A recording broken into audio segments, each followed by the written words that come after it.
Tonight's government apologizes for nationwide blackout, reserving some harsh words for critics who insist the electricity shortfall is down to lack of money. We have enough fuel, contrary to what is being bandied, like I said earlier, about that government doesn't have money, we are mismanaging the energy sector and all that. It's absolute balderdash. Tonight we'll hear from President Akufo-Addo, who has been telling Ghanaians in the U.S. state of Massachusetts that doomsday is over. Except for one or two unfortunate days, doomsday is no longer a phenomenon in our country. We will interrogate the real reason for the blackouts and ask why we still do not have a load shedding schedule for the public.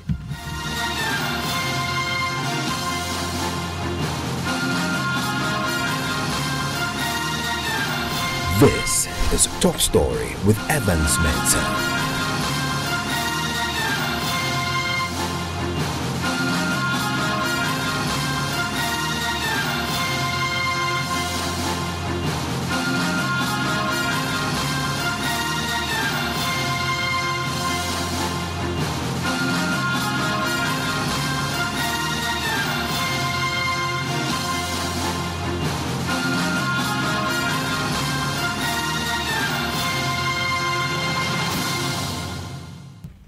And Top Story is always brought to you by Bond Savings and Loans. Your success, our passion. GASM, the nation builder. Vodafone, the future is exciting. Ready, a nationwide medical health insurance, your healthcare family. There were some harsh words today for critics, for all critics who accuse government of mismanaging the power sector and creating a major financial situation that has led to the recent nationwide blackouts with millions of homes and businesses affected. If you're one of those who held that view, listen to the Deputy Energy Minister, Oreku Edu, as he addressed the news conference today on the power situation. We wanted, or our hope as a ministry was to reduce to the barest minimum the disruption of supply of energy to the good people of this country. And we were hoping that you wouldn't even know that this work was going on. Unfortunately, we've gotten to where we are. Somebody may ask, did you make any provision for alternative fuel? And the answer is yes, and it's a big yes. As you are aware, Takoradi, most of the generators in Takoradi use gas. And that gas, which hitherto would have gone to Tema, were all redirected to Takoradi. But we are not getting nearly enough gas to power the TAPCO and Ameri plants there. So that is really where the huge challenge is.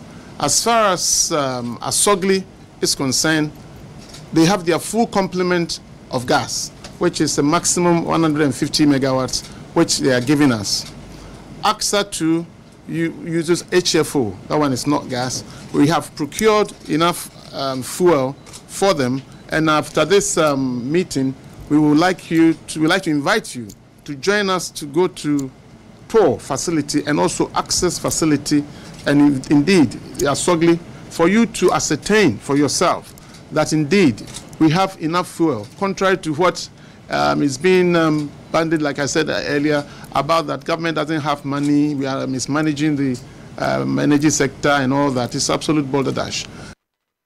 Okay, so if it is not a case of the government lacking money, the cash to buy the gas, the fuel needed to power these plants, then what really is it? We'll get into that shortly for you.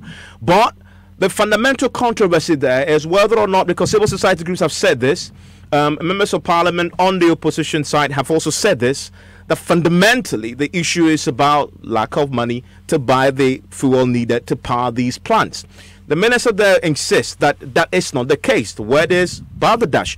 He says, well, he was going to send journalists to verify this for themselves. And he mentioned 3 different plants that the journalists were going to visit to verify this for themselves. Asogli, AXA and TOR, all plants in the Tema enclave. Yes, so our reporter attached with the crew, with a team, traveled with them, and he joins me in the studio, Latif Idris. So tell me, the minister mentions 3 plants so that you guys can go and verify for yourself if there is enough gas there for these three plants, Asogli, AXA, and TOR.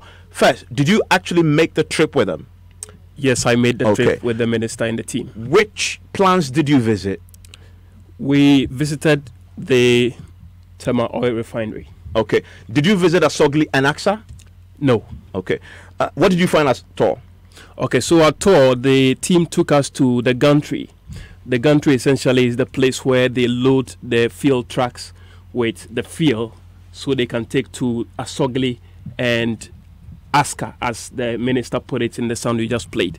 But we ended up at TOR, and that was it. The tour ended at TOR. Okay. What did you see? So this the claim to have the field at TOR. We saw the field trucks being filled with fuel at the various vantage points they have at TOR. And so they told us that, yes, you can see it for yourselves. The field trucks are being loaded. These fuel are going to be taken to the AXA plants and then the Asogli to power the plants. So essentially they were disputing claims that we do not have enough fuel in the system to power these plants. But we cannot independently verify whether or not Asogli and AXA have enough fuel. Although you were promised to go there and verify, they didn't take you there. They didn't take us there. Okay. We only saw the fuel trucks being loaded with some fuel. Okay. Did they explain why they didn't actually keep their promise to take you to Asogli and AXA to verify yourself? No explanation was given. Okay. Thank you, Lateef Idris, for that. And so, yes, we cannot verify if indeed Asogli and AXA truly have all the fuel they need to operate at full capacity, because although the minister or the ministry promised to take the journalists there to do the independent verification, that didn't happen. They only took them to one of the locations they had promised, which is TOR. So it comes back to the question. So if it's not a financial problem and there is enough gas, if you believe what the energy ministry had said, then what are the real reasons? Well, today, Ben Asante, who's the chief executive of the Ghana Gas Company, has also been speaking at the press conference. He put the reason down simply to a case of a technical challenge, a shutdown of the gas plant itself, so they can tie into WAPCO. Listen. We began some 3 or so weeks ago, and the intent was to have what we call a partial shutdown. So with a partial shutdown, you would be able to still flow some gas whilst you do some works, which you will bring in and then tie in later on. But we are now on the cusp of looking at now interconnecting Ghana Gas's pipeline system with that of WAPCO. Certainly, when that happens, more often than not, you would have to shut both systems down. And it's not just a matter of just joining two pieces of pipe. It goes way beyond that. So that is where we are at now. We are looking at actually interconnecting WAPCO's system to Ghana Gas system. And why are we doing that? Essentially, to be able to take some of the surplus or residual gas in the West. You're all aware that we do have a lot of gas in the West, more than what our facilities, generation facilities can actually take. So we intend to take any surplus gas that is resident in the West through that interconnection and also through WAPCO system to the east, where the gas supply is, to describe it generously, very anemic. So that, according to Ben Asante, chief executive of the Ghana Gas, is a real reason why we're having the current blackouts across the country. So if this was planned, they knew ahead of time that this plant had to be shut down eventually, so the connection can be done. So why did we not do a partial shutdown and plan for alternatives? He explains. We began some 3 or so weeks ago, and the intent was to have what we call a partial shutdown. So with a partial shutdown, you would be able to still flow some gas whilst you do some works, which you will bring in and then tie in later on. But we are now on the cusp of a total shutdown. A total shutdown means there will be absolutely no gas flowing through those two systems. That means, what will be the impact then? So the impact is simple. You would have to make sure that you have an alternative facility or an alternative fuel source.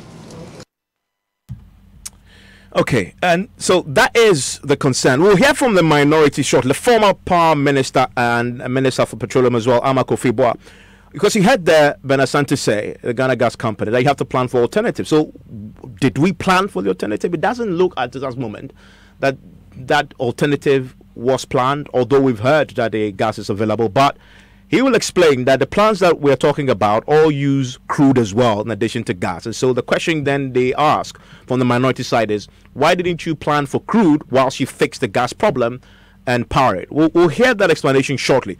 Bottom line, though, government is tonight apologizing to you all, businesses, homes, including myself, obviously, with lack of power, sleeping in darkness, and insisting that this is a small price to pay for a better future. Listen to the Deputy Energy Minister, Rekwedu.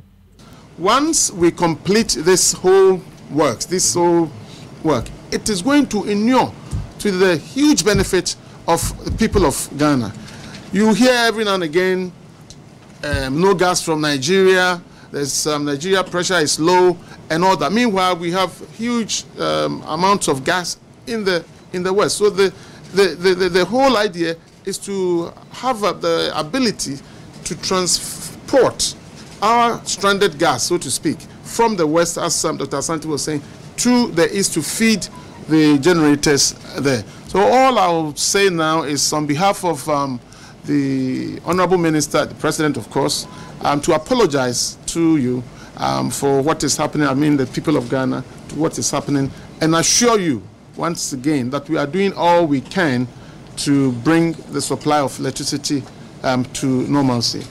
This is a small price. I know it's disrupting a lot of businesses and even the social life of Ghanaians, but it's, in my humble estimation, a price that we are paying for our better tomorrow. We don't have too many days to go, 10 to 12 days, but even that, we are doing all we can to make sure that we get all the generators.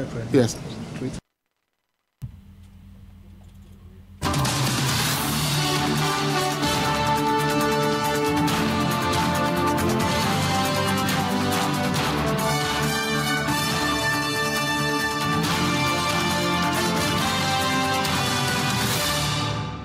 We can now speak to the executive director with the Africa Center for Energy Policy. They had already made the point loudly that this is, our days back to Dumsor, and there's nothing else you can put this down to, and also because of the financial challenges as well as the technical as well. We can speak to Benjamin Boache now. Mr. Boache, thank you for your time here on Newsnight, on Top Story.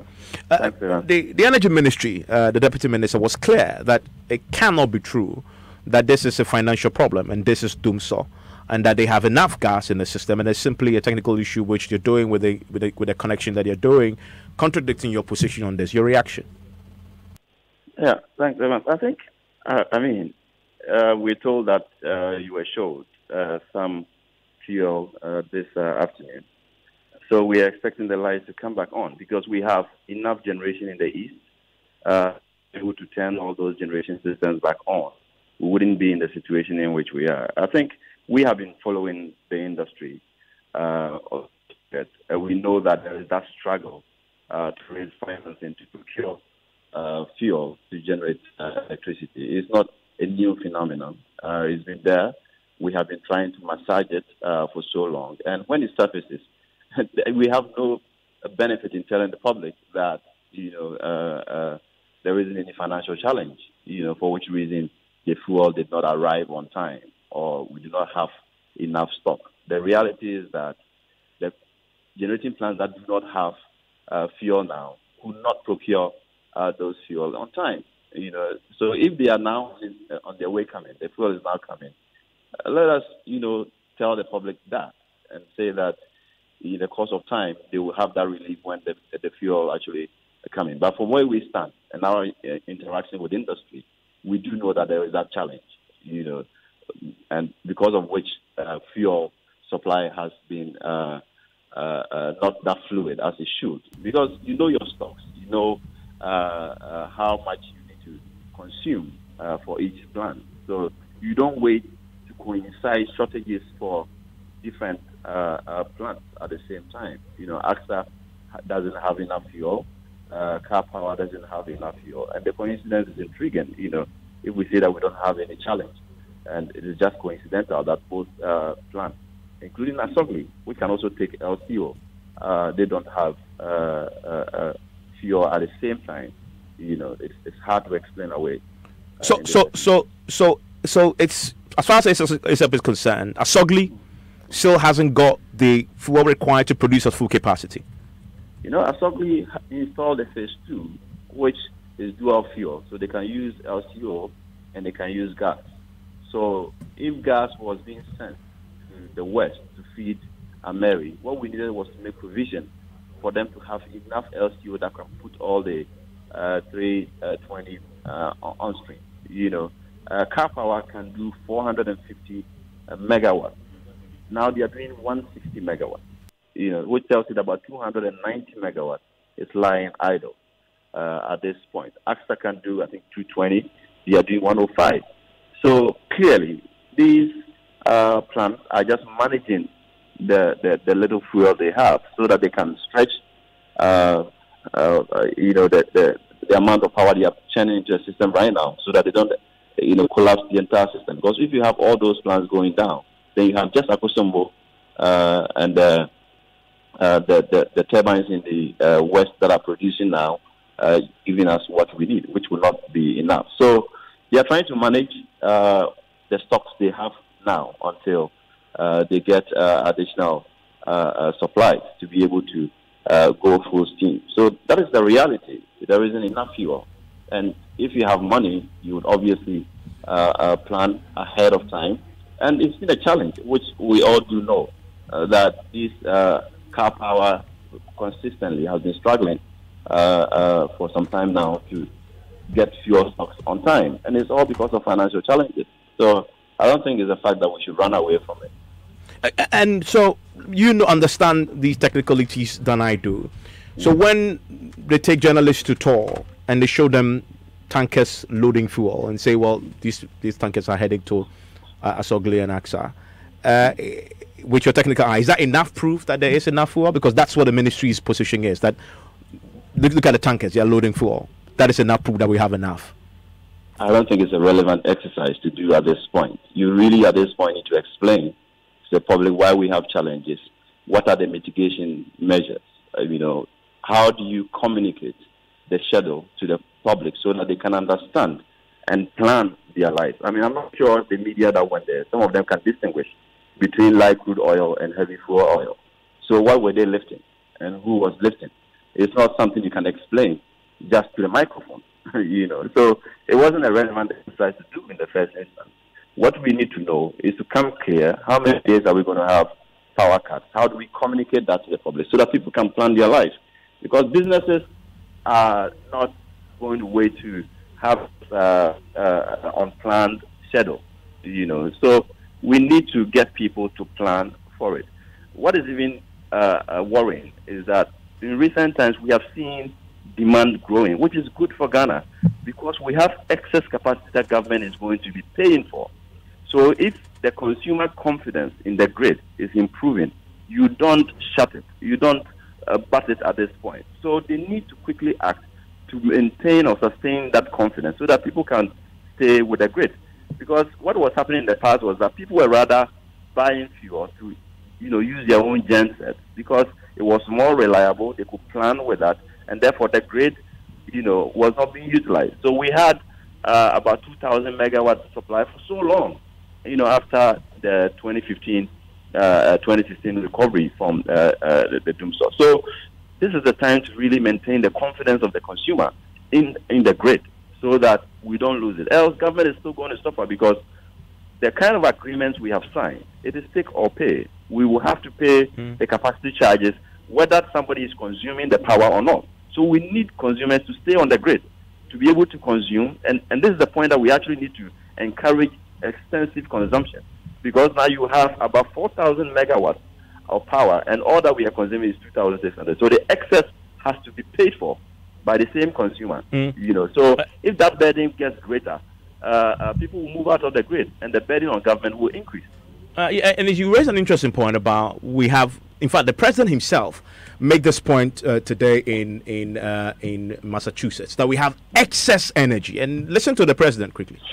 Except for one or two unfortunate days, doomsday is no longer a phenomenon in our country. We have been able to handle doomsday. The huge debt, the $5 billion plus debt we inherited over the energy sector, we've dealt with half of it, and we're in the process of redeeming the other half. Today we're exporting energy to Burkina Faso. We'll begin again to Togo, because we have excess capacity and we're using it to derive more money for our country. It's important that we have reliable, secure supply of energy to be able to power the industries that are emerging, especially our bauxite and iron ore and steel industry. Ben, help me reconcile something. The real reason, according to government and the energy ministry, for this current power situation is because of a shutdown of the Atobo gas plant, so that we can connect to WAPCO, and so there's a significant shortfall. If you listen to the president speaking to Ghanaians in Massachusetts, he says, in fact, we have so much power in excess that we are currently exporting to Burkina Faso. We have plans to export to Togo. My question is, if that is true, with this current technical challenge that we have with Ghana Gas and connection to WAPCO, why isn't government putting back that excess they claim they're selling to Burkina Faso and Togo into the system, so we Ghanaians will not suffer the doomsday we are currently having? Can you reconcile that? No, I'm not sure that is happening at this point. I mean, the president is right when he says we have excess capacity, and that is common knowledge to any industry person. But excess capacity is not excess energy, because you need fuel to be able to run the excess capacity to generate energy. And the situation we have right now, we don't have gas. So we are not able to turn on most of the gas plants, to be able to get energy out of them. So what you're saying is, just to break it down, what you're saying is that if we have enough money to buy gas, they would have bought enough gas and fuel for these excess plants in the system and just simply power them and won't even feel the doomsday. So now we have plants that can take liquid fuel. Enough plants that can take liquid fuel. So without gas, we can turn them on using LC or heavy fuel oil. So that is what we don't have enough at this point, for which reason we are enduring this current situation. So I'm not sure at this point we are exporting any power to any part of the continent, because we don't even have enough, for our market.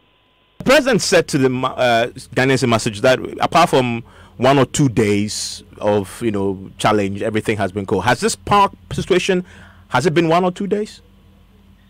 I'm not sure the president will be seized with all the information, back home. I don't know who is communicating with him, but this has been more than 2 days. So clearly, he's not got the right information from people who are feeding him. So we can grant him that, because he is not expected to know everything. People are supposed to feed him with information, and I think people who are feeding wrong information should probably desist, so that this embarrassment doesn't continue, because he's the president of the land. He should communicate the truth and the facts as they are. And very finally, do you understand why the experts that address the press conference today, as in Ghana Gas, etc., Gridco, say to us that they expect this current challenge to last for at least an upper limit of 12 days?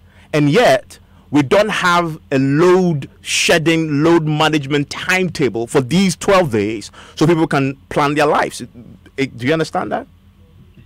No, the inconsistency even baffles me, because at one breath, journalists have been shown fuel to go and power the plants, and at one breath, we have been given a timeline. So I'm struggling to reconcile that, because if you have the fuel and you have enough generation systems, you should be able to produce to meet demand, which we are not doing. But the good thing is that the tie-in, which is 5 years late, is finally being done. Because when we commissioned the OCTP partners to build the offshore infrastructure, the 7 billion infrastructure, to bring in gas onshore, we knew that we needed to do the tie-in, the reverse flow. We have sat back for them to finish the deep sea infrastructure and we have not been able to do the 187 million or so infrastructure that would reverse the gas, the demand centers. So that is shameful to all of us, because if we had acted right, all these years, I'm not sure we'll be talking about this situation at this. That is Ben Boache. He is the Executive Director with the Africa Center for Energy Policy. I want to quickly go onto the phone lines and speak to the ranking member on the Mines and Energy Committee, Adam Mutawakilu, who joins us on the telephone line right now. Mr. Mutawakilu, I'm grateful for your time here on Top Story. So tell me, as far as you're concerned, I know your committee gets regular briefing on the situation. What do you know to be the real reason why we are where we are with the power situation? Yeah, thank you very much, and good evening to our cherished listeners. The reason why we don't have power is that we don't have money. But government vehemently disputes why they call that balderdash, just to quote the Deputy Energy Minister, that they have enough. They've shown journalists today at the TOR facility with enough storage, and tankers sending the fuel to Asogli and AXA. Let me first and foremost let you know that this tie-in is not unplanned activity. As far as 6 months ago, we knew that this time, at this point in time, we'll be doing tie-in. And if any government that is serious take Ghanaians seriously, would have plans towards this. But because there is no money, which government is denying, they couldn't procure enough fuel to ensure that the dual fuel plants switch to liquid fuel once Akwabo gas is shut down. Why should government wait until the whole country is plunged into darkness before they will now go and be showing us crude that they are sending fuel? It simply tells you that the government and Nana Akufo-Addo and his government didn't have money to procure fuel, alternative fuel. That is the denominator. But how do you explain the fuel that the journalists found at TOR that was in the tankers? You see, the first and foremost we must learn is that fuel in itself doesn't just need to be fed into plants. No, it has to be treated. So the government is in a hurry to do their propaganda. I don't think we needed to go through this before government will come and tell us that they've procured fuel. If you procure fuel, it must be treated to specifications. The plant will not just use any type of fuel. No, it must be treated. So if you procure the fuel today, you have to send it and treat it. And the treatment doesn't take an hour or just a day. It takes some number of days. So that propaganda will not wash. But the denominator is that there's no money to procure. And we told it. The minority have said it over and over and over again since November that government do not have money. There is huge debt in the energy sector. The power sector agency's financial position is worse off. Government continues to deny, give timeline, and it continues to fail. In November, the minister told us in a few weeks, power will be stable. It failed. We raised issues. He came again, promises. He promised by 19th of March we'll have stable power. It has failed. They've come and they are promising 12 days again. That gas that they are tying in, that is the ENI gas. Since October, they started the production of gas for the Western Enclave thermal plants to consume. DRA is not able to pay for the gas. As we speak, a debt of $116 million gas consumed by DRA. They haven't been able to pay. But isn't this legacy debt that yourselves also accumulated? Debt. I just said in October 2018 is not a legacy debt. But let me also tell you, legacy debt starts from 92 to 2016. That total 10 billion Ghana cedis. From January 2017 to date, $2 billion. If from 92 to 2016, about three governments have accumulated $2.4 billion with an EXLA that President Mama had to pass. That rakes in about 3 billion Ghana cedis a year. Every year, 3 billion. that Nana Akufo-Addo inherited. I'm telling you that from January 2017 to date, we've accrued new debt to the tune of $2 billion.